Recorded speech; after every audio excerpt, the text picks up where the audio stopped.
Moving on to news coming on the geopolitical front, dramatic developments continue in Venezuela after the capture of Maduro by U.S. forces. Now, Delcy Rodríguez has taken oath as the president of Venezuela in the absence of Maduro. Hours after she took oath, firing was reported near the presidential residence. Now, a drone was also sighted, heightening tensions. My colleague Shinjo is now joining us with more details on this story.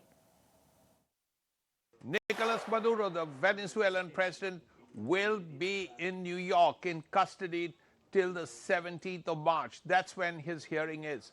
During the hearing today, he made it very clear that he was innocent.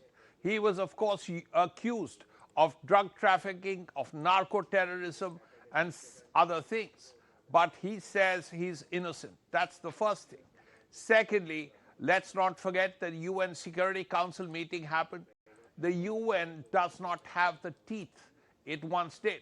Let's remember the situations in Korea in the 50s, in Congo in 60, and so on.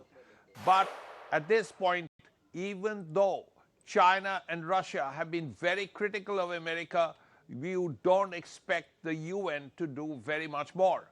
That's the first thing. Now, what happens for the next 2 months? Well, Maduro will be in prison, and there in custody, he will probably realize that he was let down by his own people.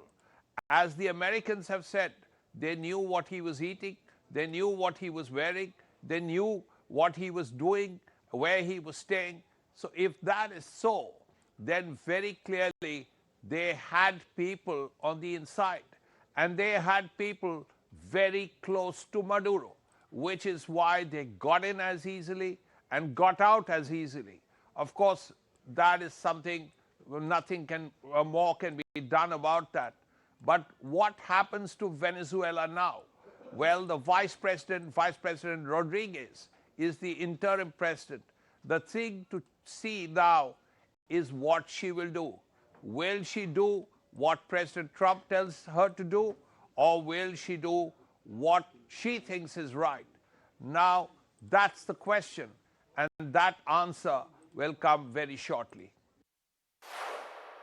And keeping with what's happening in Venezuela, the Venezuelan opposition leader Maria Machado is in focus amid the crisis in Venezuela. While speaking to American media, Machado has vowed to come back home and has rejected Rodríguez's presidency and called for fresh elections in South American nation.